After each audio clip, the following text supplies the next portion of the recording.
Pessoal que tiver perguntas, eu vou ver aqui se eu abro um Gen aqui, tá?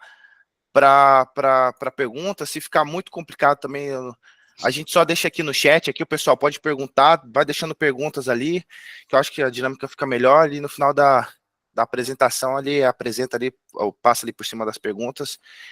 E Aquiles, cara, muito obrigado por ter aceito o convite, obrigado mesmo, e dá-lhe pau, meu querido. Boa, Fábio, grande Fábio. Eu acompanhei ele aí no começo na Alura, né? Já foi desenvolvedor na Alura. Fez parte do primeiro projeto que a gente fez de aceleração de devs lá da Alura e tal. Tá aí o resultado, ele e o Sérgio aí, ó. Sérgio também. Positivo. O pessoal aí tá bem no mercado. E é muito mérito de vocês, né? Vocês correram atrás, deram o sangue aí. Muito esforço com um apoio, né? E aí eu só queria saber quem são vocês aí, pessoal. Tipo, levantar a mão aí. Você sabe esse negócio de levantar a mão aqui, né? Do Meets, tá todo mundo no Meets, né? Tem um negocinho assim de levantar a mão, né? Aí, levanta a mão aí, pessoal, quem mexe com Java aí. Quem é dev profissional. Está trabalhando com Java profissionalmente. Bacana. 6 pessoas. Legal.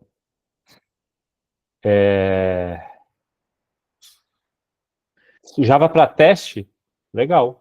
O Jonathan falou aí Java para teste. Automação de teste, Jonathan.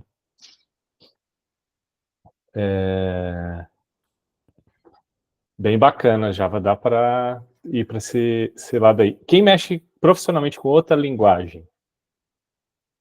Aí, se quiser baixar a mão. O Fábio, eu sei que mexe com Python, né? Bastante, hoje em dia. Mais Golang agora. Mas Go? Uhum.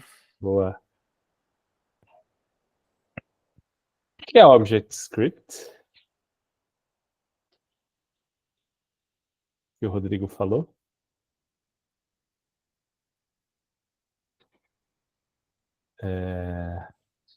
Linguagem do cachê. Ah, legal. Daquele banco de dados, né? Você acredita que eu já trabalhei num projeto que tinha o cachê? Que é uma coisa mais... Ah lá, abre o mic aí. Boa. Galera do Progress aí, abre. Okay, Vão fazer isso comigo? Então, é basicamente um banco de dados, né, de uma empresa privada, uma linguagem de uma empresa privada, e é um banco de dados tridimensional. Se vocês me perguntarem o que é, eu não sei explicar. Ele é orientado a objetos, né? Ele é orientado a objetos, isso mesmo. Aí, no caso, eu trabalho na Web+, né, aqui de Criciúma. Massa. Por incrível que pareça, lá para 2007 eu trabalhei num projeto que tinha isso. Não que eu tenha interagido muito assim, mas tinha o cachê. Não é uma coisa meio incomum assim, mas bacana. PHP, TypeScript, o Pedro, legal. E quem que está estudando, pessoal? Está começando aí na carreira?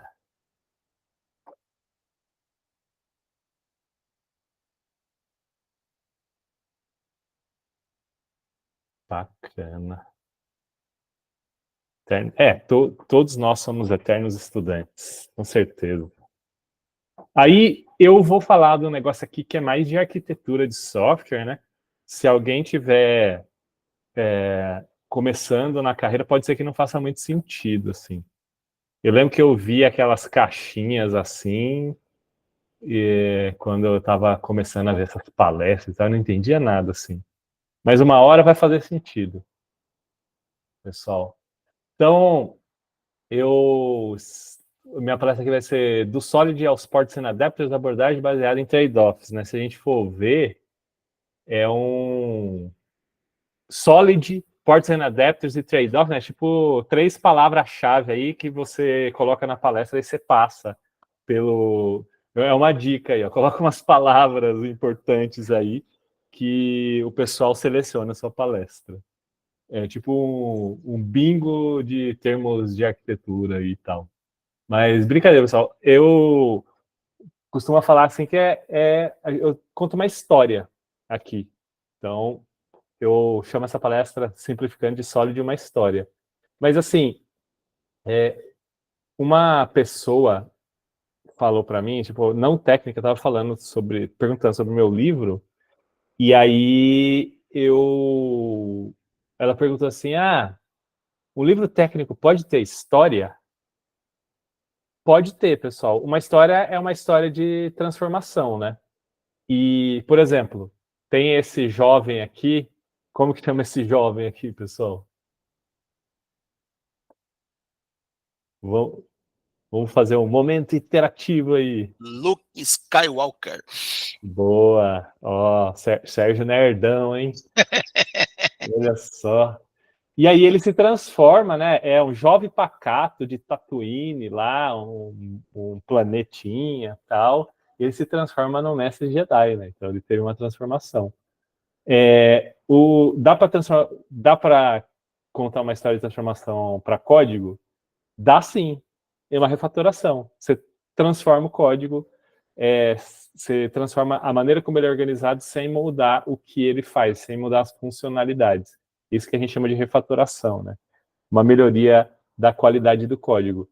Quem vai contar essa história sou eu sou Alexandre Aquiles. Eu costumo falar assim, ó, eu desenvolvo software, desenvolvo pessoas e desenvolvo pessoas que desenvolvem software. Então, eu trabalho na Alura, que na verdade é Alura FIAP, dos projetos para empresas.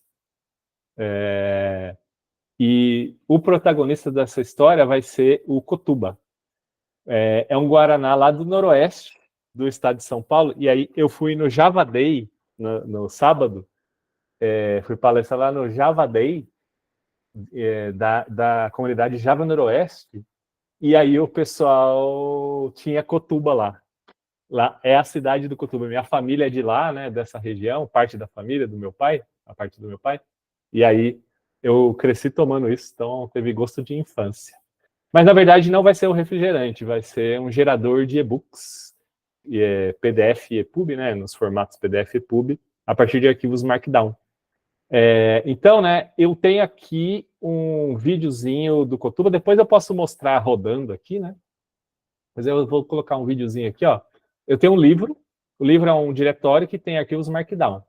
Os arquivos Markdown aí, né, tipo, ele tem título, subtítulo com hashtag, 2 hashtags, tem underscore para itálico, asterisco para negrito, e tem vários capítulos. A ordem dos capítulos é a ordem do nome dos arquivos. E aí, né, eu tenho um projeto que ele tem lá um jar, aliás, um bando de jars nesse projeto. Então, se a gente for ver lá, está em libs, são os jars do projeto. E tem um arquivo shell, um script. E aí eu passo um diretório que tem os livros, aqueles livros com Markdown. E aí eu coloco um formato, PDF, ele vai gerar o livro em PDF. EPUB, ele vai gerar o livro em EPUB. E aí os livros são esse aí, ó, tipo, ele vai ter lá as citações do Star Wars, do Mestre Yoda, não sei o quê, citações de filmes, né? Então é um livro de citações nesse caso. E de citações de séries, aí Breaking Bad, tanto em PDF como em EPUB. Esse aí é o EPUB. Beleza? Então, esse é o Cotuba, pessoal. É um gerador de PDF e EPUB, dependendo do formato que você quiser, a partir de arquivos Markdown. Inclusive, é baseado em projetos reais, né, esse negócio. Na verdade, né, o protagonista não é o Cotuba, ele é o código do Cotuba. A gente está contando uma história sobre código aqui. E aí, pessoal, seguinte, 246 linhas de código tem o Cotuba, beleza? Isso é bom ou ruim? Pensa aí. E se eu falar que é 246 linhas de código em um arquivo main.java? Isso é bom ou ruim? Em uma classe main dentro desse arquivo main.java? Em um método main dentro da classe main dentro do main.java? E aí, pessoal, quem acha esse código bom, levanta a mão. Aí no virtual aí. Vamos ver. Você acha que é ok, Leonardo? Ou estava só testando? Oi. Eu acho que é bom. Tá bom? Eu acho que pode ser, tipo, 246 linhas de código e tal. Mas, então, depende do que isso faz, na verdade, né? Quem acha que tá tudo 246 linhas de código no método main, na classe main, pode ser um problema? Levanta a mão.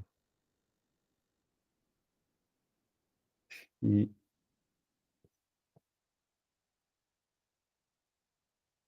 a maioria da galera tá levantando aí.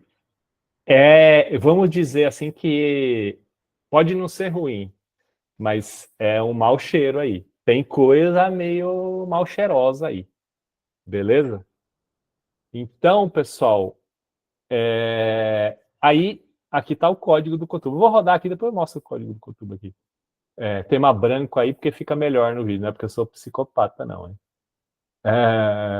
Aí tá lá o código do Kotuba, eu estava mostrando mais ou menos a coisa do Kotuba aí.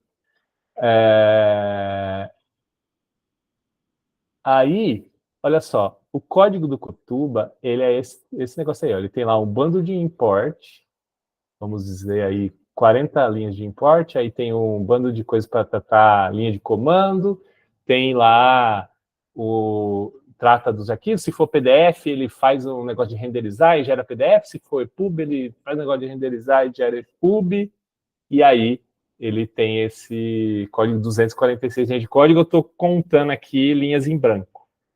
LOC, né, que é uma métrica de linha de código, Lines of Code, conta a linha em branco. NLOC, que sei lá, linhas... O N aí é de que não é em branco. Non-blank lines of code, uma coisa assim. Então, aqui eu estou contando linhas em branco. 246 linhas. Deixa eu ver aqui, próximo... Como é que eu falo aí pro próximo? Travou o trem aqui. Pera lá. Aí, pronto. Deixa eu vir aqui. E qual que é o nosso objetivo aqui, pessoal? Eu tenho esse código que eu considero, talvez não seja ruim, mas é um mau cheiro, assim.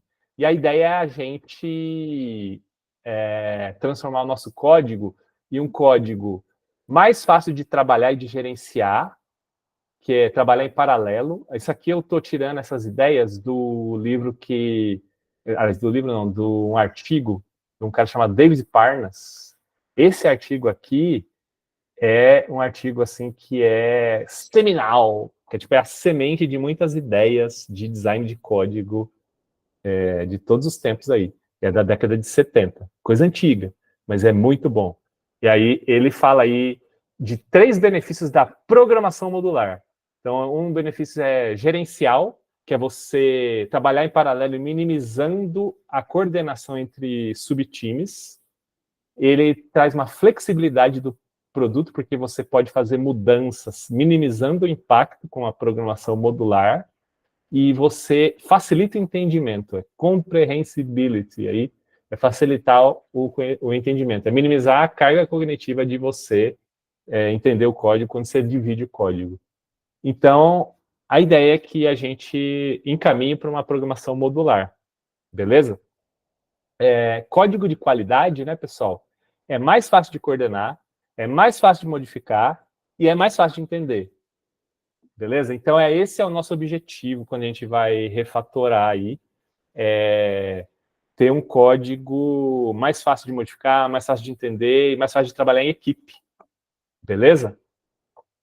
E muitas bases de código a gente tem esse problema, né? De entender, de trabalhar em equipe, sem apertar as coisas do outro lado, dos outros times, e que fica difícil de modificar, né? A gente precisa de alguém experiente para mentorar essa história de transformação. O Luke Skywalker, aquele jovem pacato de Tatooine, tinha esse serzinho verde aí, né? O mestre Yoda. A gente vai ter essas 5 coisas aí. Alguém sabe de onde que é essas imagens aí, pessoal? Isso é coisa dos Incas lá no Uruguai, né? Aí, Na Bolívia, ó, um negócio assim. na verdade, é no meio do Oceano Pacífico, né? Tipo, tem o Chile, aí você... É território do Chile, só que é ao oeste do Chile. Bem Acho que é Ilha de Páscoa, né?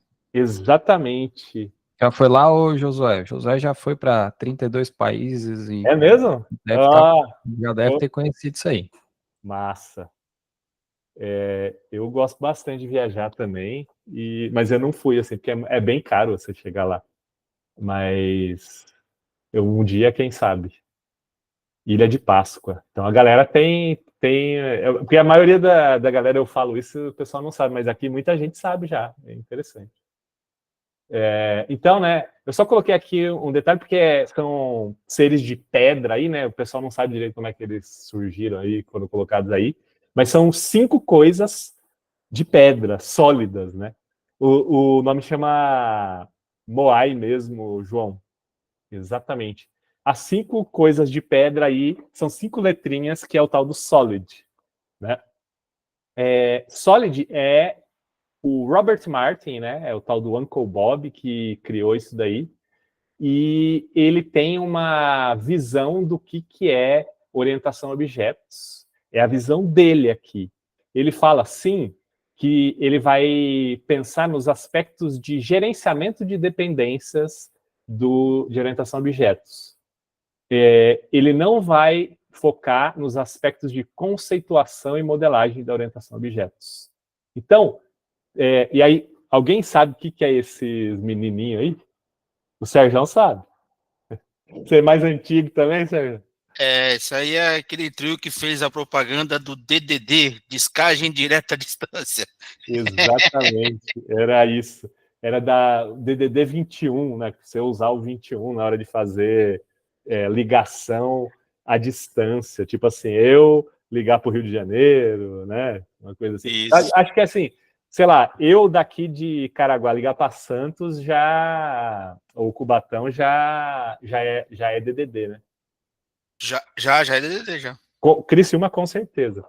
Então, só que hoje em dia a gente mal usa telefone mais, né? Quando eu atendo o telefone, eu falo, quem ousa me ligar, né? Porque, pô, manda o WhatsApp. Mas DDD, né, pessoal? É o Domain Driven Design. Quem que já ouviu falar de Domain Driven Design? Levanta a mão aí. Deixa eu contar aqui. Que ele fica a contagem. Esse Domain Driven Design, né, é a ideia de você representar como as pessoas de negócio falam no código, beleza? É o que o Uncle Bob está chamando aqui de aspectos de conceituação e modelagem. O DDD é um exemplo disso.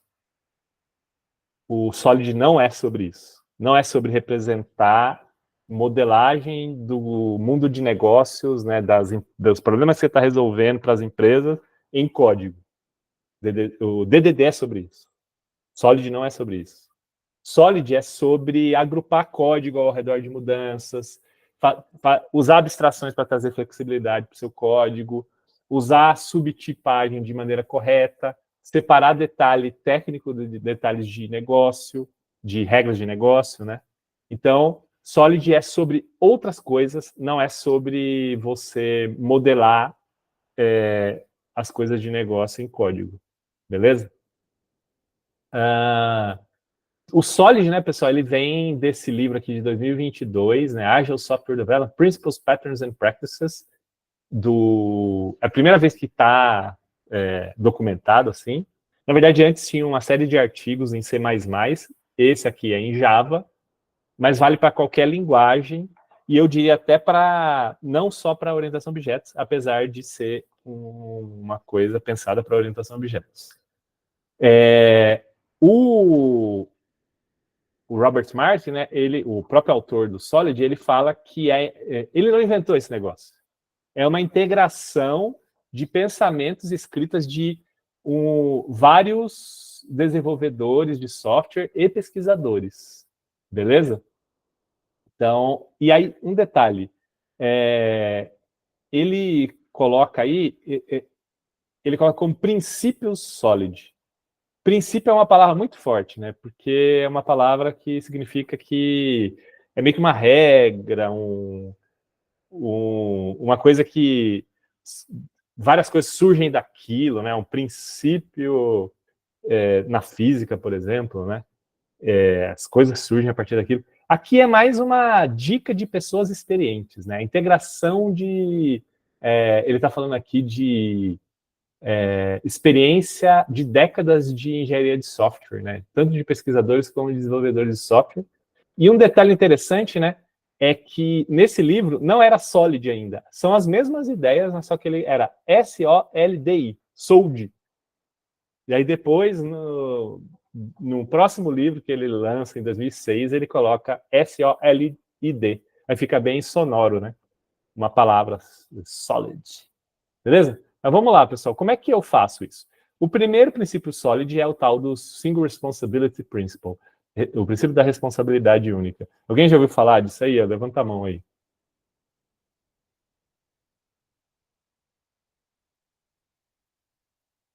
Massa. Então, bastante gente já ouviu falar, né, do princípio da responsabilidade única. E aí, como o nome é meio estranho aqui, beleza? Porque não necessariamente a responsabilidade aqui tem a ver com fazer... O que significa única, que é fazer uma coisa só? Ele fala, nesse livro Clean Architecture, de 2017, que é Aí eu estou colocando as citações aqui, tipo print do livro mesmo, aí eu falo em português aqui. Ele está falando aqui que é um princípio que o pessoal menos entende. Porque ele tem um nome inapropriado, responsabilidade única. Uma função deve fazer uma e apenas uma coisa. Então, o que é responsabilidade única aqui? Tem muito a ver com coesão. Então, e coesão, pessoal, é uma ideia de qualidade de código, de design de código, que vem antes de existir orientação a objetos. Aliás, eu não sei se é antes de existir orientação a objetos, mas antes de existir o design orientado a objetos, tem lá o design estruturado. Aí, nesse livro aqui é de 78, pessoal, então é bem antigo. O Uncle Bob, aí, o primeiro livro do Uncle Bob, de 2002, né? Ele vai falar no final da década de 90 sobre essas ideias.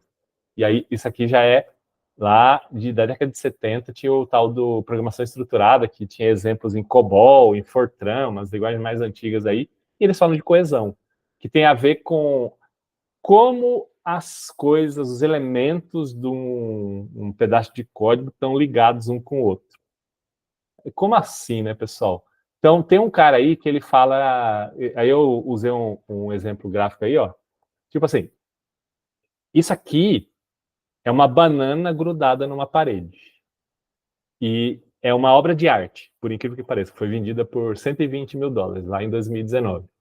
Mas é uma banana grudada numa parede. Só que uma banana não fica grudada numa parede, né? Ela não tem coesão com a parede. E aí você precisa de algo para grudar as coisas. Você precisa de algo para acoplar as coisas. Você precisa de adesão. No caso aqui é uma fita aí, silver tape, né? Essa fita aí para grudar.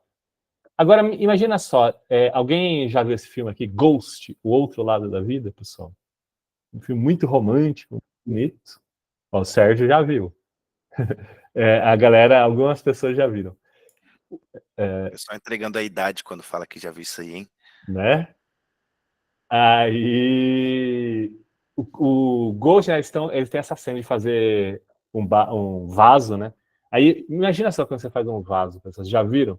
A pessoa pega uma bola de argila, pega outra bola de argila e junta, e aquilo vira uma coisa só.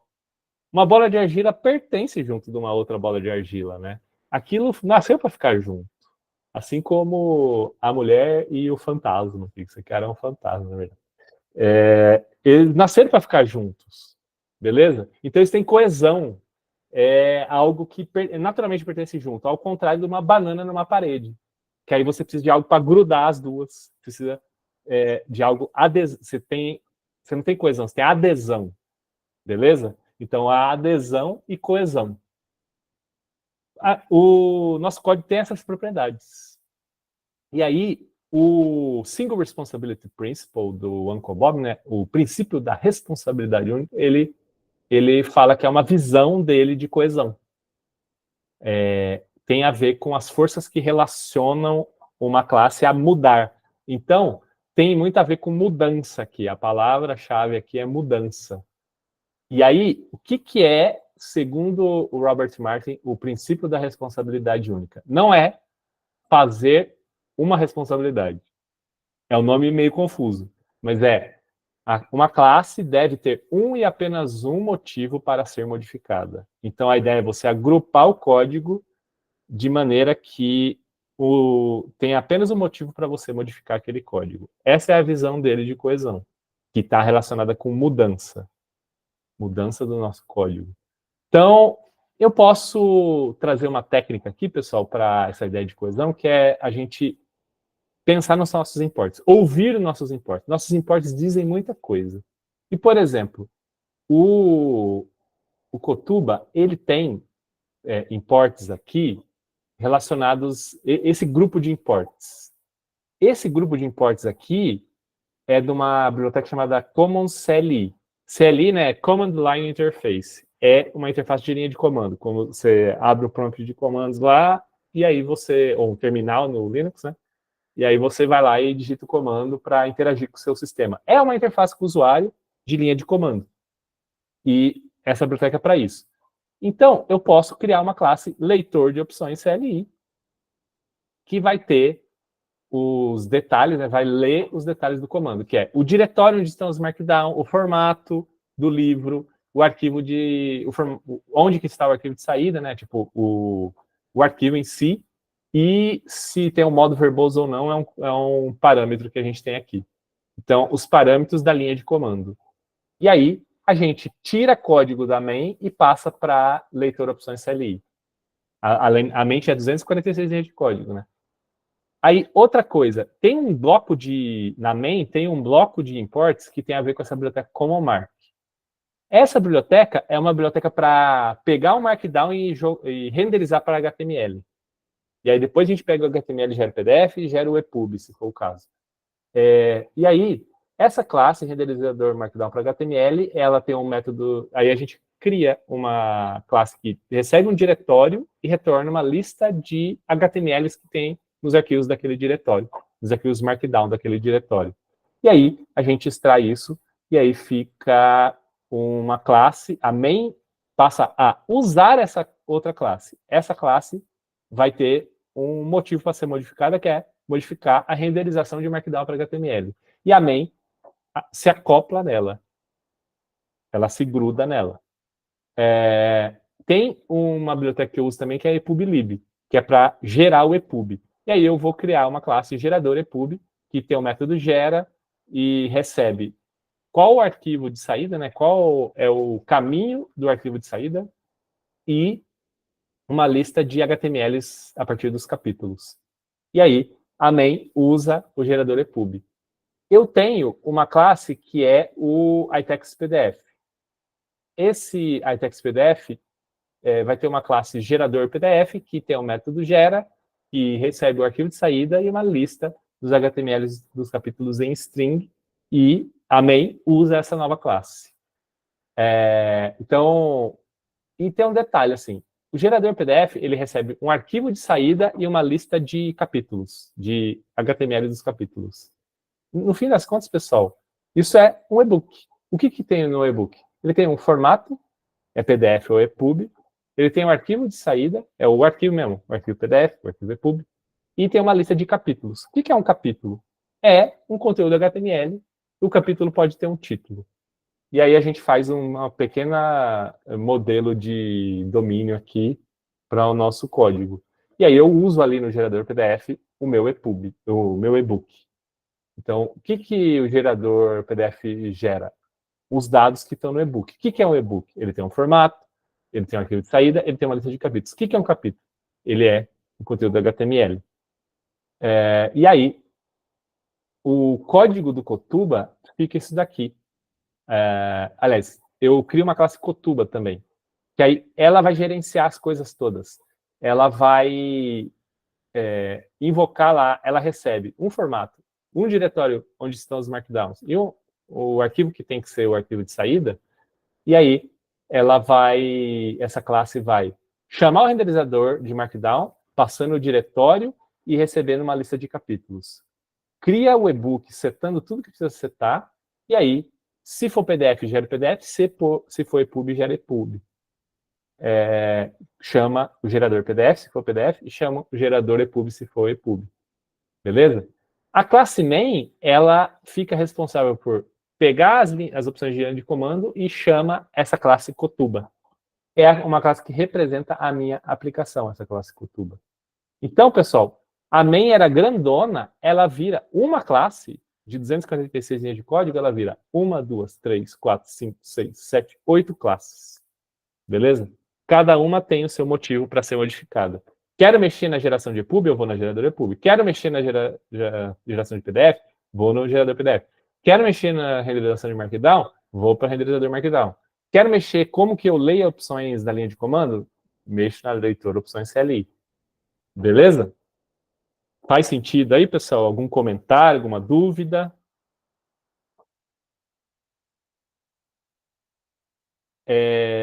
Daí deixa eu só mostrar aqui, então. Eu tenho aqui o código original do Cotuba, né? São 246 linhas de código aqui, ó. 246 linhas de código. Olha só de import. Esse aqui é o original. Tem lá aquele negócio de ler opções da linha de Ou comando. aquele está no PDF só.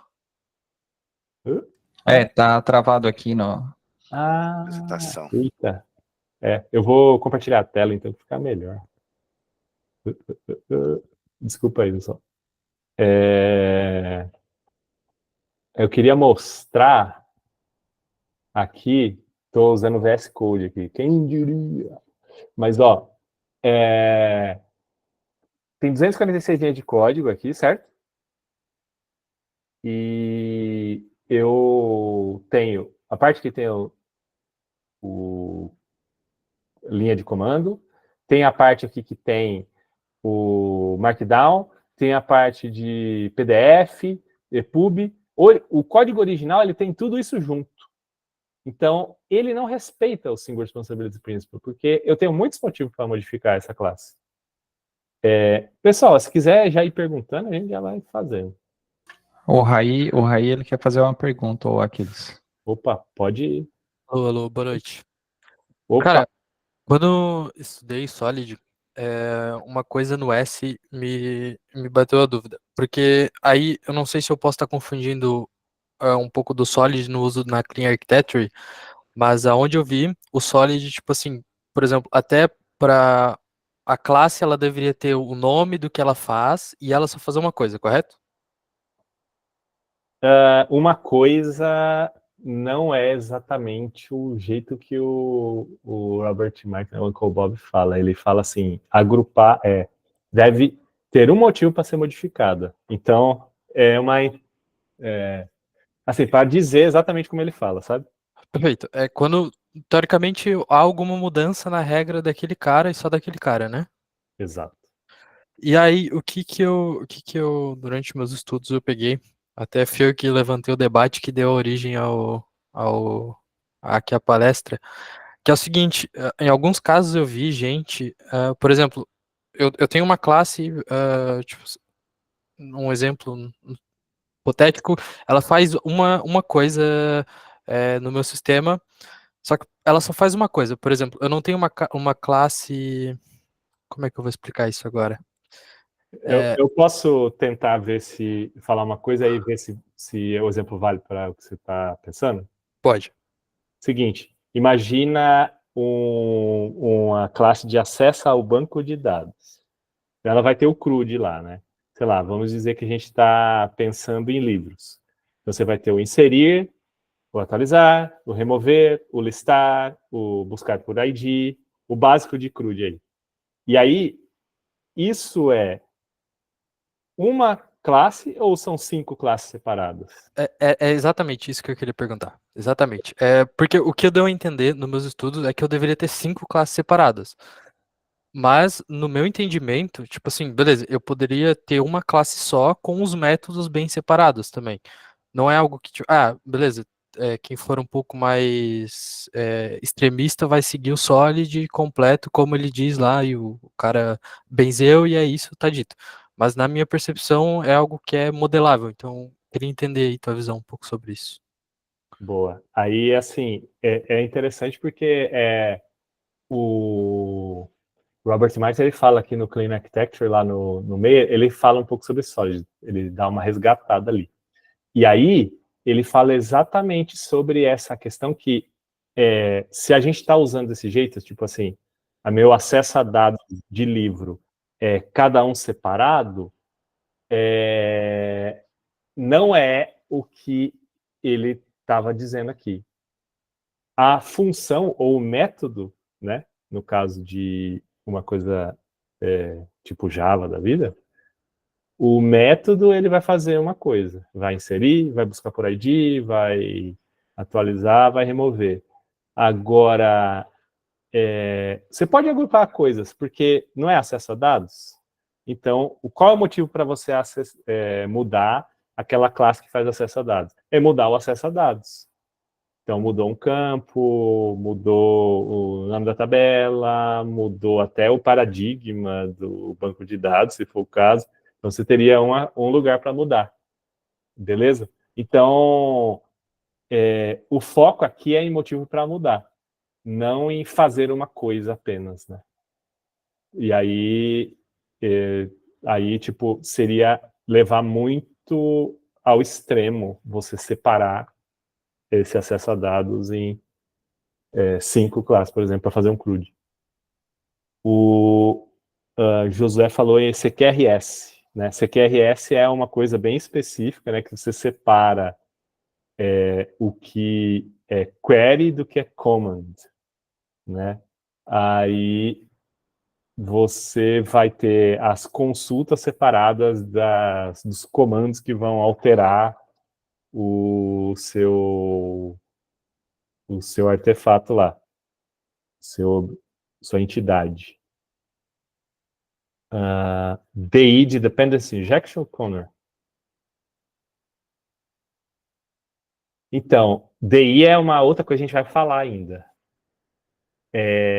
Mas tem um cenário específico aí para DI.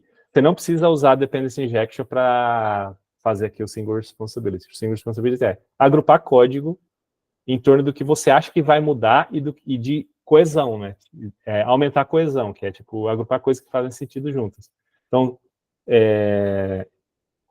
o CQRS é uma visão específica aí, muito útil para quando você está trabalhando com sistemas orientados a eventos, né, de separar commands de queries. Aí é uma outra técnica que não tem muito, não tem uma relação muito com o Solid, né, vai além do Solid. Aí a gente fez isso, né? Essa coisa de ficar olhando os imports para... Ó, o Matheus falou assim, chama isso de overhead de desenvolvimento. Criar e manter muitas classes para operações simples, para mim, não seria legal, como no caso de um CRUD. Concordo plenamente, Matheus. Concordo plenamente. Essa coisa de olhar os imports aqui, né, pessoal? Então, e aí eu tenho o código. Vocês estão vendo o código, né? 246 linhas de código. Eu vou fazer um checkout aqui numa branch, Deixa eu ver aqui. Deixa eu ver. A CAP 3 aqui, ó.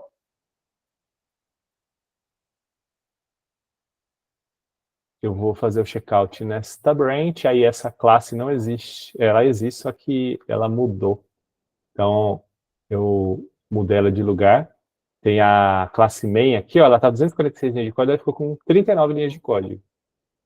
Que ela chama a leitura da opção de CLI, chama o Cotuba, manda executar e imprime as coisas. Então, e aí a classe Cotuba coordena tudo, seria meio que uma classe que representa a aplicação aqui, que vai chamar renderizador Markdown e tudo mais.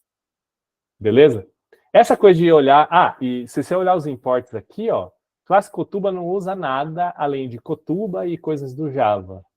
Renderizador Markdown é onde vai ter coisas do Common Mark, que é essa biblioteca para renderizar Markdown, que eu posso até mudar ela.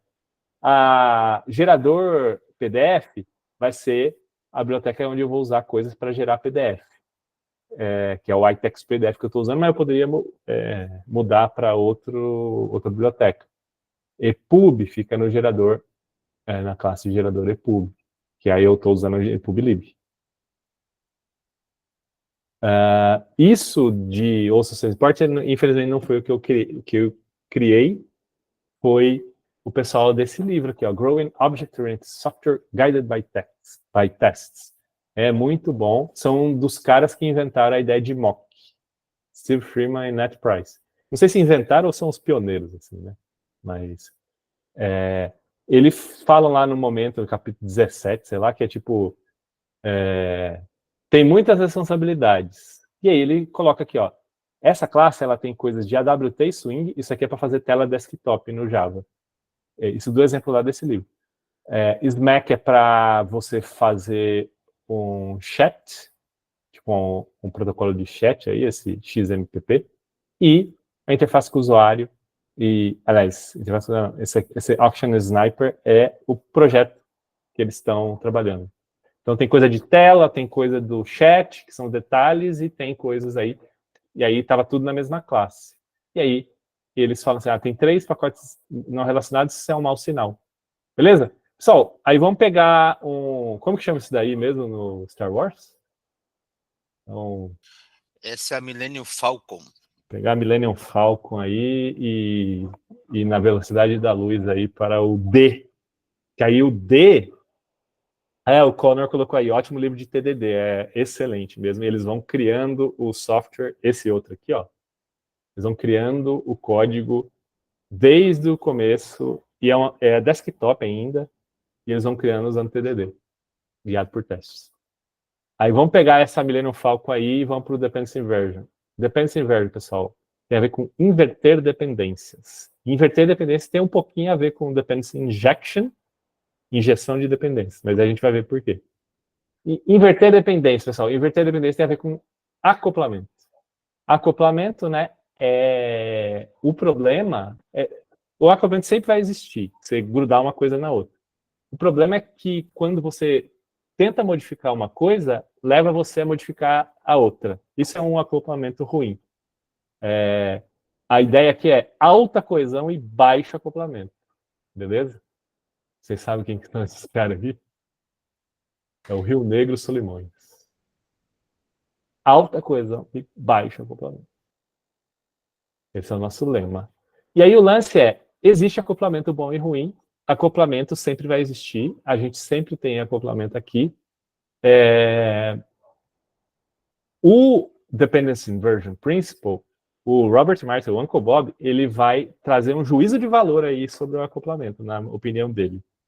Tipo assim, ele vai definir aqui, ele vai agrupar os módulos, que é as partes do código em alto nível e baixo nível. Alto nível não deve depender de baixo nível. Ambos devem depender de abstrações. Abstrações não devem depender de detalhes. Detalhes devem depender de abstrações. Então é meio enigmático aqui, né? Mas ele tem essa coisa. Vamos classificar os nossos códigos. Alto nível tem a ver com regra de negócio. Baixo nível com detalhes de implementação, coisas mais tecnológicas. Então, regra de negócio é alto nível. Coisa aí que tem a ver com a tecnologia é baixo nível. Eles chamam muito de delivery mechanism, mecanismo de entrega.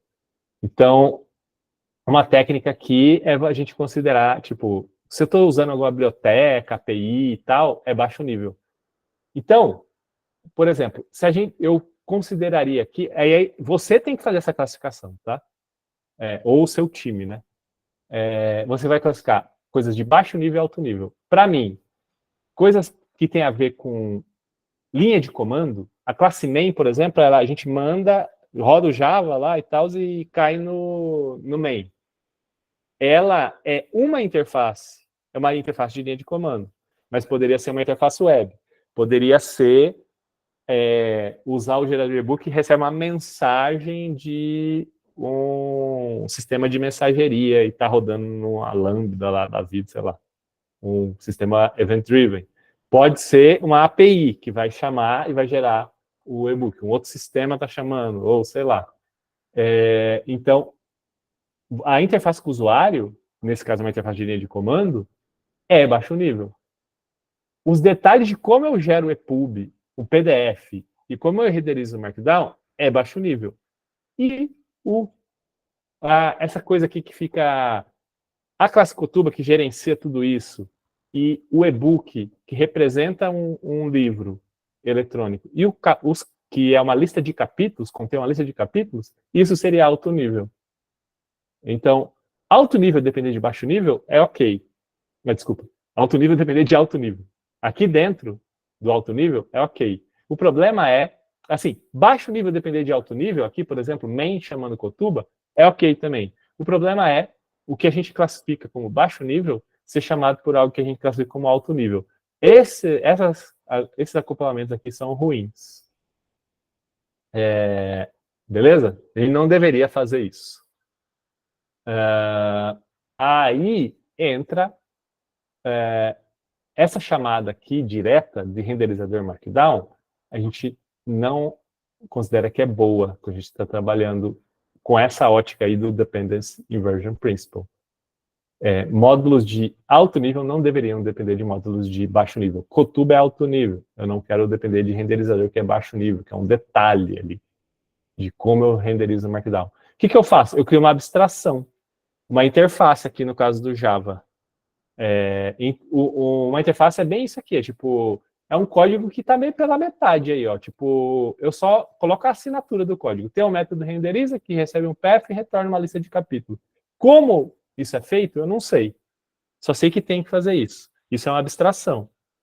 E aí, a minha implementação seria uma classe que implementa essa abstração, essa interface, e aí eu chamaria, por exemplo, de...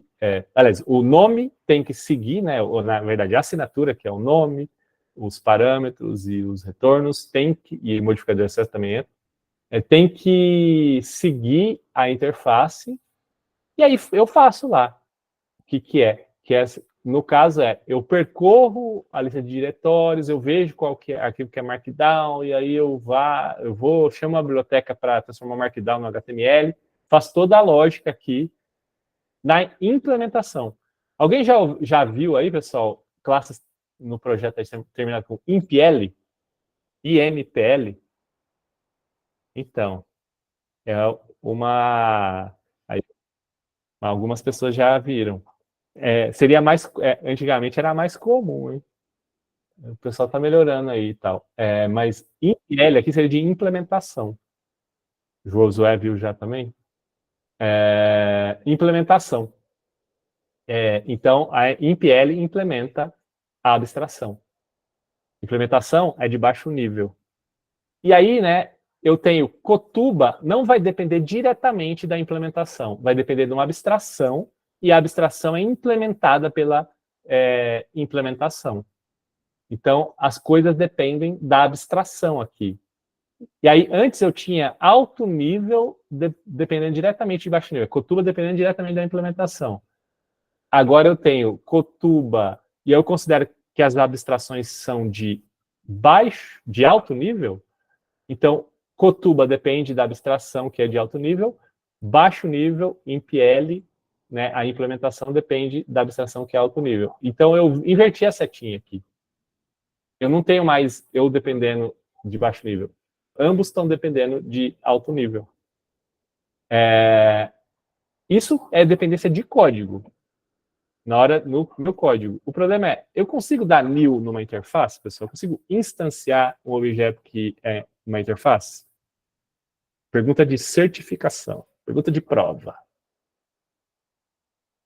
E aí? Não consigo. Mesmo porque, né, imagina só, eu vou criar um objeto desse aqui que não tem nada aqui, ó. Ele só tem o nome do método, os parâmetros, o retorno, tem um modificador de acesso, mas ele não tem corpo. Eu estaria criando um objeto pela metade aí. Então, tá faltando coisa aqui. Eu tenho que ter a implementação. Então, eu não consigo criar um objeto da interface. A interface serve para a gente colocar essa barreira aqui nas dependências. Eu dependo da interface. Eu não sei como que isso é implementado. Isso é detalhe de implementação. E a implementação depende da interface também. Ela aponta, implementa a interface. Só que aí, né, pessoal, eu não posso chamar diretamente a interface. De alguma maneira, eu preciso chamar, na hora de rodar mesmo, eu preciso chamar a implementação. Eu preciso, de alguma maneira, chegar na implementação. Porque esse é o objeto concreto mesmo. A interface é uma abstração só. E aí, como é que você liga esses objetos? Eu posso usar uma factory, eu posso usar esses design patterns, né, criacionais, de criação de objetos. Uma abstract factory, factor method, sei o que lá. Eu posso usar um service locator, ou eu posso usar dependency injection. Então, uma das maneiras de eu fazer essa ligação desses objetos, né, que fazer com que a classe Cotuba, que é de alto nível, consiga chamar um objeto que é de baixo nível, sem depender do código do objeto de baixo nível, é usar alguém que gerencia tudo. Por exemplo, um Spring da vida. Um framework de injeção de dependências, um framework de dependency injection. E o Spring vai ligar os objetos. Quando eu pedir uma interface, ele vai me fornecer uma implementação. E aí, para isso, né, a interface eu não preciso fazer nada. A implementação eu preciso colocar aqui @component ou alguma coisa. E mais ou menos eu estou falando assim, ó, o Spring, controla isso aqui para mim, por favor. Esse @component é do Spring. Ou de algum framework equivalente.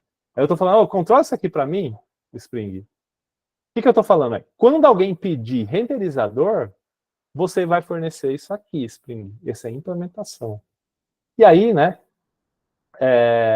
eu não gosto de esse ImpL, né, eu costumo mudar aqui, né, o nome para revelar um pouco do que eu uso nessa implementação. Tipo, eu uso essa biblioteca e, tipo, eu dou uma dica aqui do que é usado nessa implementação. Renderizador Markdown para HTML com Common Mark. Fica um nome meio grande assim, mas um pouco mais descritivo que ImpL, que é meio, sei lá o que isso significa. Mas aí, pessoal, eu tenho a minha classe lá, né, ela implementa a abstração e ela é gerenciada pelo Spring. O Spring está de olho nela.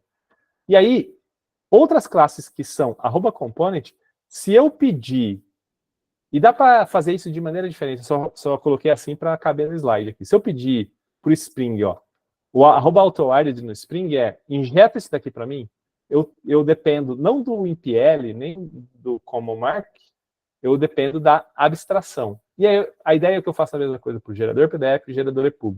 Eu dependo da abstração, o Spring vai me fornecer aqui uma implementação. Se eu tiver mais de um, eu preciso dizer qual a implementação que eu quero. Mas muitas vezes a gente só tem uma e tal, e aí o Spring coloca aqui para gente. Diga, Matheus. Ô, Aquiles, só te interromper um pouquinho, porque tem uma turma minha aqui que está bem no início ali da programação e orientação a objetos, e eles não trabalham com Spring, então eles não sabem ali a parte do auto-wired. Né? Então, só para comentar, né, que é o uso do construtor que eles estão vendo, na hora de inicializar o objeto, só para comentar isso para eles não ficar assustados. Inclusive, já vou fazer um corte em cima do corte. Inclusive, a prática com o consultor é bem incentivada porque facilita testes, pessoal. Então, tipo, é mais comum. Eu só coloquei isso que dói no coração até, mas porque se eu colocasse consultor, fica um código muito grande. Verdade. Beleza. Valeu. Aí, se a gente for ver aqui no código lá do livro, não tem isso, não. Mas tem o construtor, então é muito importante você usar o construtor. Mas assim, só para entender mais ou menos o conceito da coisa, você usa o Spring para ligar os objetos, sem precisar fazer você depender diretamente de uma implementação.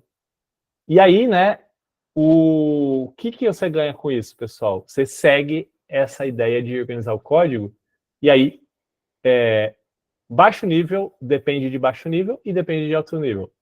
Bonitinho, ok. Alto nível depende de alto nível e depende de abstrações. Bonitinho, ok. E a setinha que estava, eu estava alto nível dependendo de baixo nível, agora inverteu. E baixo nível depende de alto nível. Se a gente vê tudo, as setinhas aqui, ó, de baixo nível, sempre estão apontando para dentro aqui, para o alto nível. E aí todo mundo fica feliz, contente e tal, aquela coisa maravilhosa. Se a gente agrupar o código aqui, né, tipo, eu tenho uma parte que é de linha de comando, tem uma parte de negócio, tem uma parte de renderização e os formatos, né, PDF, EPUB. Então, né, antes a gente estava CLI depende de negócio, negócio depende diretamente de classes de formatos e de renderização, renderizador Markdown e PDF, gerador PDF, gerador EPUB. O que a gente fez, e aí a gente tinha alto nível dependendo de baixo nível. Baixo nível dependendo de alto nível é ok. Alto nível dependendo de baixo nível não era legal. O que a gente fez? A gente inverteu. E a gente faz abstrações aqui, que eu agruparia como abstrações de negócio, que são implementadas pelas classes de baixo nível. A gente inverte a setinha. Se você olhar aqui, tá tudo... a gente tem a dependência invertida. Então, por isso que chama dependency inversion. Inversão de dependência. Que a gente inverteu a setinha. Se a gente fosse desenhar aqui. E assim, pessoal, eu sei que para quem está começando é difícil entender essas caixinhas aí. Tipo, não faz muito sentido. Mas uma hora vai fazer. O detalhe aqui, né, que as setinhas ficam... Se a gente for fazer esse desenho, as setinhas estão apontando para o negócio. Eles estão apontando para dentro aqui, ó. Isso é uma regra muito importante. Se a gente desenhar o negócio como um hexágono e as coisas que estão fora como hexágonos fora, olha só, a gente tem um negócio que é uma arquitetura hexagonal.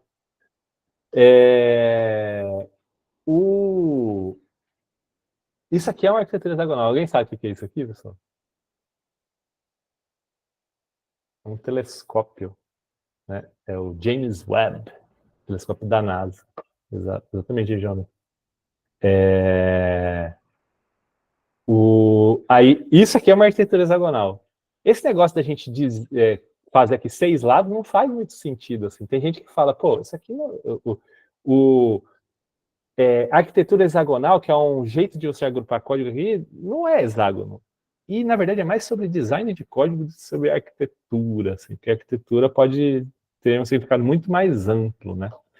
É parte de arquitetura, mas não é... Arquitetura você tem escalabilidade, disponibilidade, um monte de coisas a mais aí, de atributos de qualidade. Então, o pessoal usa o nome Ports and Adapters. Ports aqui, né, de tipo conector USB, que aí o conector USB, por exemplo, pessoal, você consegue fazer aí um aspiradorzinho de pó USB. Você coloca. E você tem um conector e o adaptador aqui e tal, você faz. Um ventiladorzinho USB. Uma geladeirinha USB. E até pendrive também dá para você colocar no USB. Então é algo muito que é o mesmo conector USB, você usa para diferentes coisas. Então, eu queria que meu código tivesse uma propriedade assim, que eu pudesse colocar aqui um conector e aí eu mudar as coisas que eu faço, ou como as coisas são feitas. Beleza? Queria meu código flexível como um SD aí.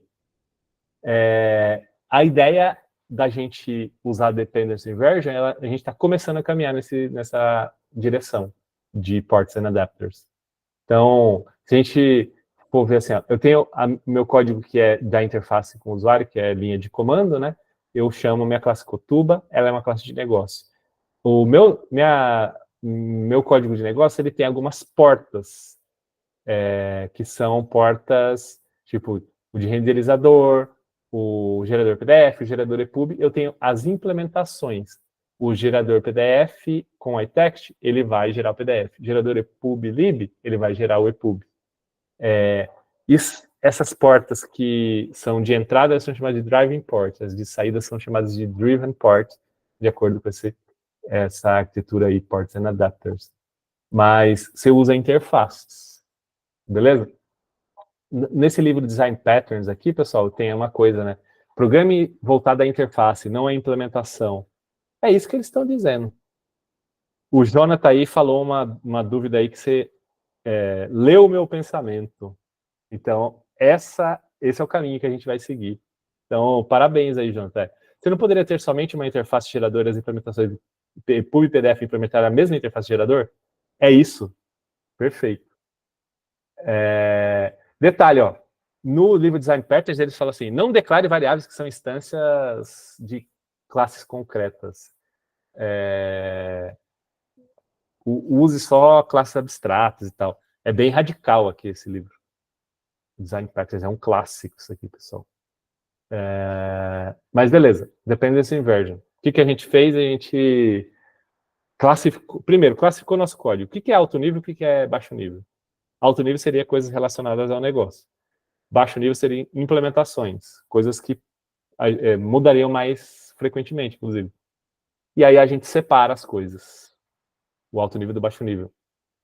E aí, para o alto nível chamar o baixo nível, a gente coloca interfaces ali, no meu caso. Poderiam ser classes abstratas, você colocar abstrações. E aí, eu tenho do Dependency Inversion, do D do Solid, eu vou para o O do Solid. Vamos viajar mais um pouquinho. Open Closed. Esse negócio é aberto, fechado. É o princípio aberto, fechado. É o O do Solid. O que é isso, né, pessoal? Então, o Open Closed, as suas classes devem ser abertas para extensão, mas fechadas para modificação. Também não entendi o que é isso.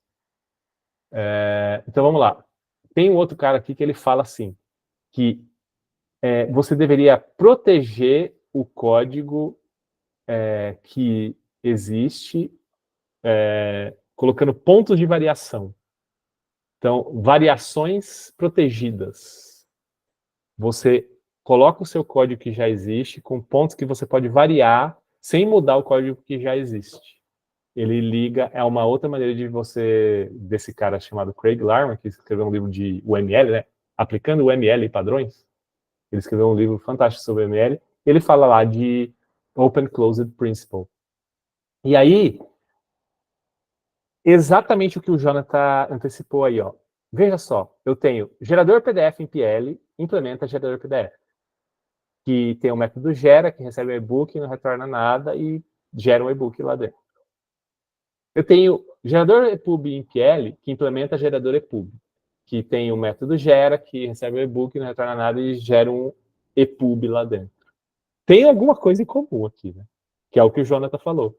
As coisas têm alguma coisa em comum. Só que aí elas estão implementando. O gerador PDF implementa gerador PDF. Gerador EPUB implementa gerador EPUB. Pô, a ideia aqui é a gente proteger implementações alternativas da mesma coisa atrás de abstrações que façam mais sentido. Então, eu poderia ter uma interface gerador e-book, que tem o método gera, que recebe o e-book e não retorna nada, e lá dentro gera o e-book, seja PDF ou seja EPUB. E aí, uma coisa alternativa aqui, você tem várias maneiras de fazer isso, eu coloquei desse jeito, que eu tenho o método aceita, que recebe um formato, e diz que a classe que implementa isso daqui aceita ou não gerar esse formato. E aí, gerador PDF implementaria gerador e-book, ao invés de ser gerador PDF. Eu não teria a classe gerador PDF em PL, eu teria a classe gerador PDF, que seria uma implementação de gerador e-book, que tem o método gera, que recebe e-book e não retorna nada. E tem o método aceita, que recebe um formato e vê. Esse formato é PDF. Se o formato for PDF, você retorna true e você gera o PDF. Se não, você retorna false e não gera o PDF. A mesma coisa para o EPUB. Tem o método implementa gerador e-book, que é uma interface mais genérica aí, e você recebe um e-book que tem o método gera, que recebe e-book e não retorna nada. Tem o método aceita, que recebe uma string e retorna um booleano. True, se o formato for EPUB, false, se não. E aí, como que fica a classe que usa isso? Ele tem várias maneiras de fazer isso daqui. Uma que eu fiz que dá para fazer no Spring é você injetar uma lista de geradores. Se tem mais de uma classe com uma implementação no Spring, que é esse cara que liga os objetos aí, eu posso injetar uma lista. Ele vai me injetar aqui uma lista de todas as implementações dessa interface. E aí o que eu faço? Eu percorro essa minha lista, achando qual que é o primeiro cara que vai retornar true para o formato específico.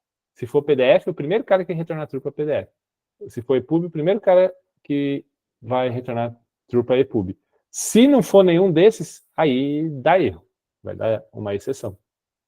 E aí, eu posso criar mais um cara, por exemplo, gerador HTML que implementa gerador e-book, e tem o método gera que recebe o e-book, não retorna nada, e gera um HTML lá, tipo um site. Então eu gero um PDF, um EPUB, um site, ou qualquer outro formato, bastando ele colocar aqui, implementar essa interface, ter um método gera e ter um método que aceita e aceita especificamente o formato. E aí eu só coloco aqui essa classe como um componente. Eu não preciso mudar a classe Cotuba. Eu posso criar novas classes e ela vai ser injetada nessa lista de geradores de e-book. Então eu estou fazendo um negócio, né, pessoal? Eu mudo aqui, ó. Inclusive eu posso sumir com classe que só tem uma implementação. Às vezes não faz sentido. Vamos focar nessa abstração de gerador e-book aqui. Eu posso ter PDF, eu posso ter HTML, eu posso ter pub, eu posso ter vários caras. E do jeito que a gente fez o código aqui, é só se eu criar uma nova classe. Você precisa mudar mais nada do seu código. Inclusive, né, esse tipo de técnica tem uma linguagem chamada Scheme, né, que é um tipo de Lisp, que é uma linguagem cheia de parênteses, assim, que não é orientada a objetos, é uma linguagem funcional, e eles falam para você fazer interface procedures, que a ideia é permitir que você trazer flexibilidade para que você considere implementações alternativas. E aí é um exemplo dessa coisa de aberto e fechado. Nesse caso, nesse código aqui, ó, para eu criar um novo gerador e-book, eu não preciso mudar a classe Cotuba. É a classe que usa os geradores de e-book. Eu só preciso criar uma nova classe. Eu estou aberto para extensão e fechado para modificação. Eu estou aberto para estender meu código sem modificar o código que já existe. Então, esse é um poder da orientação a objetos. É complicado de entender, mas quando você entende isso aqui, pessoal, é muito poderoso. E aí, entra até um detalhe que é o Open Closed elevado à enésima potência, que é o Open Closed original, na verdade. Alguém sabe quem que é esse cara aqui? É o original. Já ouviu Zé Vaqueiro? É um cantor aí de pisadinha. Mas qual que é a ideia? O cara que criou esse Open Closed, ele é um cara chamado Bertrand Meyer. Ele é um cara antigo aí e tal. Esse aqui é a segunda edição do livro, e é de 97, a primeira é da década de 80. E ele fala aqui que ele que cunhou essa ideia de aberto e fechado, que os módulos devem ser abertos e fechados ao mesmo tempo. Eles devem ser abertos para serem estendidos. E fechado aqui, ele tem a ver com virar uma biblioteca. fechado que você não precisa nem ter o código. E isso é uma arquitetura de plugins. Então, se a gente for uma arquitetura de plugins assim, pessoal, eu tenho lá o meu PDF. Ele gera lá o PDF. Beleza? E o PDF, ele tem esse formato aí. Veja só, repara aí vou até pausar aqui, ó. Repara como que tá a carinha desse PDF. Ele tá assim, bem simplão. E aí, eu vou pegar e copiar um jar, que é um jar de temas. Vou jogar aqui para o meu diretório de jars do meu Kotuba. E eu rodo de novo. Então, a única coisa que eu fiz é jogar uma novo jar. E aí ele mudou a carinha do meu código aqui, ó. Do meu código, do meu PDF. Ele colocou lá uns tracejados e tal. Eu só joguei um código a mais. Nem recompilei, não mudei nada e tal. Eu tenho um plugin aqui. Então você consegue fazer isso. Isso é o fechado para modificação ao extremo, que tipo, eu nem mexi no código, posso nem ter, até nem ter o código, eu só coloquei um novo código lá, um novo jar, no caso do Java, e ele mudou o que o código faz. Para isso a gente usa uma interface, você pode chamar do que você quiser, né, mas eu chamei de plugin aqui, é um Service Provider Interface. E aqui, né, eu tenho um Service Provider Interface que ele vai ter após a renderização e após a geração. Que após a renderização cada capítulo eu chamo isso daqui, passando o HTML do capítulo, eu dou a chance dele mudar o HTML. E foi o que eu fiz ali. Eu mudei o HTML colocando um CSSzinho e tal. E aí, após a geração, é para rodar algum código depois da geração do e-book. Por exemplo, para contar, fazer análises do texto, do livro, fazer qualquer coisa com o livro. Aí, isso aqui seria uma implementação do plugin em outro projeto, tipo, que a gente nem precisa ter o código do projeto original, e a gente implementa a interface plugin. Eu pego o código após a geração após a renderização e manipulo o HTML aqui dentro. E após a geração eu não faço nada. O plugin é uma Service Provider Interface, esse aqui é um Service Provider. E para ligar as coisas no projeto, né, que tem o Service Provider, eu faço um negócio meio bizarro aqui, que é uma classe que tem metainf services, o nome da classe plugin é um arquivo de texto que tem o caminho completo, o pacote e o nome da classe da implementação. Isso aqui é bem avançado, pessoal. Tipo, é até difícil para quem já trabalha com Java, não é mesmo? Eu poderia criar outro, por exemplo, um outro plugin, um plugin de estatísticas, que ele não faz nada na renderização e ele faz coisas depois que gera o livro, ele calcula estatísticas do livro e tudo mais. Eu poderia fazer isso. E aí, como que seria eu carrego essas coisas? É só eu fazer assim, o serviceloader.plugin, e aí eu chamo os plugins. Quando eu faço esse serviceloader.plugin, serviceloader.load plugin.class, ele vasculha as minhas classes de todos os meus jars, buscando quais são as classes que implementam essa interface. E aí eu posso chamar essas implementações dessas classes aqui. Isso é coisa do Java mesmo, não tem nenhum Spring, nem nada. Beleza, pessoal? Eu tenho coisas aqui sobre os outros princípios, né? O L e o I, mas eu acho que esse S, O e D, né? Eu falei do S primeiro, depois do D, depois do O, eu acho que já é um negócio bem interessante. Beleza? Depois eu vou passar os slides aqui, e aí vocês podem dar uma olhada e tudo mais. E eu falo um pouquinho também sobre os prós e contras dos princípios. Então, né, as coisas têm prós e contras na vida. Né? É o lado negro da força aí. E tem algumas críticas ao Solid, beleza? Tem uma crítica mais contundente é desse cara aqui, tipo, é o Dan North, ele fala, porque todo elemento do Solid está errado. Toda a ideia eu acho que vale ser debatida aí, mas não precisa acreditar também nesses caras aqui, tipo, vocês estão destruindo a ideia. Alguma coisa tem de boa. Então, vale a pena você dar uma olhada no que estão falando de mal das ideias. Aí você faz o seu juízo. O esquema de adicionar os geradores naquela lista seria injeção de dependência? Ô, Jonathan, seria assim. Meio que uma técnica mais... que não é tão comum a gente usar, né? Mas é um poder da injeção de dependência. Só de você colocar uma interface e falar assim, ó, ô Spring, me forneça aqui uma implementação dessa interface, já é injeção de dependência. Se você colocar, me forneça uma lista, todas as implementações dessa interface é injeção de dependência também.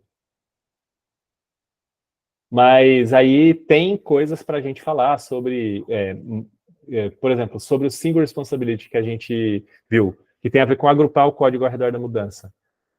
É um nome confuso, é uma crítica que o pessoal fala, porque pode levar a essa pulverização, granularidade muito fina das classes. Por exemplo, aquela ideia de eu tenho um CRUD de acesso a dados, aí eu coloco uma classe para inserir, uma classe para atualizar, uma classe... Se você levar ao pé da letra, você acaba indo nessa linha. Mas não é o que o Robert Martin quis dizer. E uma outra crítica é que os conceitos são muito vagos, assim. O que é responsabilidade? O que é coesão? O que é mudança? Como agrupar ao redor da mudança? Então, o pessoal critica um pouquinho. Sobre Dependency Inversion, né, pessoal? Pode levar a muitas interfaces que só tem uma implementação e com aquelas classes com sufixo em PL. Tipo, uma interface que não tem muita abstração. Seria, assim, uma interface meio burocrática, se você levar isso ao pé da letra. E o Open Closed pode levar à flexibilidade desnecessária, tipo assim, você tenta antecipar o futuro colocando uma flexibilidade que você não precisa. E aí um cara fala assim que faz sentido ser aberto para extensão e fechado para notificação quando você está falando para fora, código que você não controla. Código que você controla, você vai lá e muda. Então é uma ideia de um cara chamado Ted Kaminski aqui, que é bem interessante, assim, faz sentido. Beleza, pessoal? Então, tem algumas outras ideias de outros pontos aí, né? Mas esse eu falei aqui nesse livro, né? O Desbravando Solid. Eu tenho esse cara aqui, eu não quero estender muito também. Então, esse aqui é o meu LinkedIn e o meu Twitter, só que eu não uso mais Twitter. Então, fica mais no LinkedIn mesmo. Até vou apagar esse negócio aqui. Twitter não dá para usar mais também. Mas é isso, pessoal. Pois é, ir pro Blue Sky. Valeu aí, pessoal. Top demais, Aquiles. Muito obrigado, cara. Aí, ó, pessoal aí, ó, quiser deixar a letra aí, ó. Se quiser ter alguma dúvida aí, pessoal. Ô, Aquiles, só te agradecer, cara, foi sensacional, tava até comentando com o Fábio aqui no privado, essa visão que tu passou aqui, principalmente para os que estão iniciando, cara, foi fantástico, cara, parabéns, tá? Obrigado. Volte mais vezes aí, foi bem bacana mesmo. O Fábio aí é meu parceiro aí, então sempre estaremos por aí. Beleza, pessoal. O Josué falou uma dúvida ali, né? Você usaria Solid dependente do tamanho do projeto? Ó, coisas que são acima do trivial. Por exemplo, eu vou fazer um script. Em geral, eu estou usando muito Python assim, para fazer uns scriptzinhos. Eu nem penso em Solid. Eu faço lá Por exemplo, 246 linhas de código. Não precisa se preocupar tanto.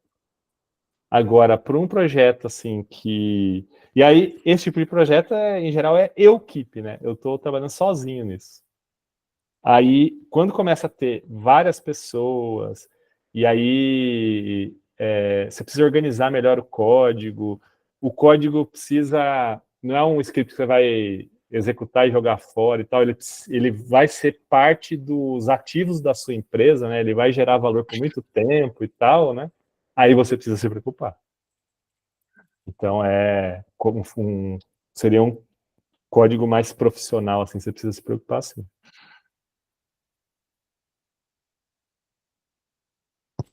Eu deixei um link aqui para o pessoal que depois quiser ir mais a fundo nesse tema. Tem uma pancada de conversas ali do Alberto, inclusive essa dali com o Aquiles, sobre essas perguntas, sobre essa, no caso, é sobre até quando você tem que depender de abstrações, de interfaces, para você não virar escravos delas, e eles conversam muito sobre a complexidade do código que está desenvolvendo. Às vezes o pessoal acaba criando muita camada e fica mais complexo do que se fosse algo mais simples. Então, recomendo bastante também o canal ali dele, pessoal. O Alberto é fantástico. Eu acho que tem a questão também, né, cara, dos desafios que os desenvolvedores vão enfrentar para migrar para uma abordagem Solid, né? Porque tu tá trabalhando, digamos que o teu sistema é enorme e tu não segue é um legadão lá, bem antigo. E tá tudo meio que bagunçado. Quais são os desafios que eles vão enfrentar? Porque deve levar tempo, né? Até para a resistência à mudança, do pessoal conhecer, fazer toda essa parte de estudo. Acho que é essa aqui que é o pulo do gato, tu conseguir fazer isso, né? Exato. Eu acho que o primeiro passo é o S mesmo, é o Single Responsibility, você quebrar um código que está com muitos motivos para ser modificado em pequenos pedaços, assim. Aí depois você vai pensar no Dependency Inversion, depois no Open Closed, depois no Liskov, né, que é o L, que tem a ver com o uso de subtipagem, né? Tanto herança como implementação de interfaces e tal, né? Tipo, da maneira correta. E o Interface Segregation e tal. Então, eu acho que o caminho seria esse, assim, começar pelo Single Responsibility. Diga, o Raí.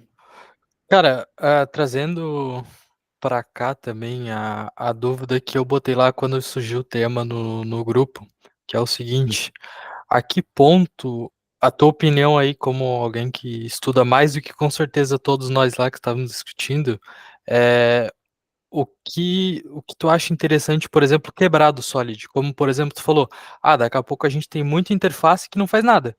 É interface só para ser. Então, a que ponto tu acha que daqui a pouco vale a pena? Eu comecei na ideia de Solid, mas, cara, isso daqui vai virar inútil e daqui a pouco é interessante quebrar o Solid no meio e deixar de lado o conceito, por exemplo. Eu acho que para qualquer técnica, né, tem um certo caminho comum que é você meio que abusar, digamos, da técnica. Eu acho que é um pouco inevitável, assim. Mas eu acho que a questão, Raí, é ficar de olho. Estou usando a boa prática, mas será que melhorou mesmo o código? Nessa conversa com o Alberto aí, né, que está no YouTube, por exemplo, a gente estava falando sobre...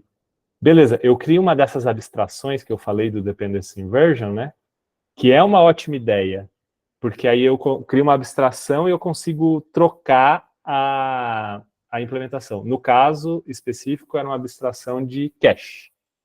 E eu consigo trocar os mecanismos de cache. Só que aí, o que acaba acontecendo é que eu tinha o main cache que funciona de um jeito. Eu tenho o Redis que ele é muito mais do que o main cache. Ele dá para você fazer um monte de coisa a mais, de georreferenciamento e umas maluquices, pesquisa com georreferenciamento e tudo mais. E aí eu deixo de usar essas coisas que me seriam úteis no meu projeto, porque eu quero poder trocar para o main cache. Só que não é muito útil para mim. Então eu acabo me restringindo porque eu coloquei essa abstração. E aí o lance é importante você estudar essas técnicas e tal, mas tem que ficar de olho no que você está fazendo de verdade, assim, porque é uma técnica que sei lá, é um cenário que muitas vezes não é o do seu projeto. Mas eu acho que é um caminho a ser trilhado, assim, antes de você fazer esse questionamento, tem que tentar usar, assim, e ver se melhora, se não melhora e tal. Mas ter uma reflexão, assim, né? Tipo, olhar o seu código e ver, melhorou mesmo?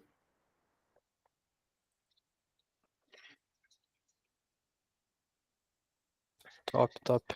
É Entendi. isso, então. Aqui, já deixei seu LinkedIn lá na comunidade. É isso, Valeu. novamente. Muito obrigado pelo teu Tirar tempo aquele aí. print lá, manda lá no LinkedIn lá. Ó, já manda o belezinha que tá com a webcam ligada aí, ó. Aí, bora ligar a webcam aí, pessoal. Ó, vou contar até 5, hein? Quem ligar, ligou, bateu o print, hein? Ó lá, 1, 2, 3, 4, 5. Ó, meu print tá batido aqui, a foto foi tirada. É nóis. Aquiles, obrigado. Matheus, obrigado. Marcel também, obrigado aí, o pessoal que veio também, todo mundo. Tamo junto, já vou disponibilizar o arquivo lá no nosso canal. E é nóis. Uma boa noite. E quem não Valeu, tiver no grupo, pessoal. entra no grupo, hein? Valeu. Falou. Valeu. E quem não tá no grupo, entra no grupo.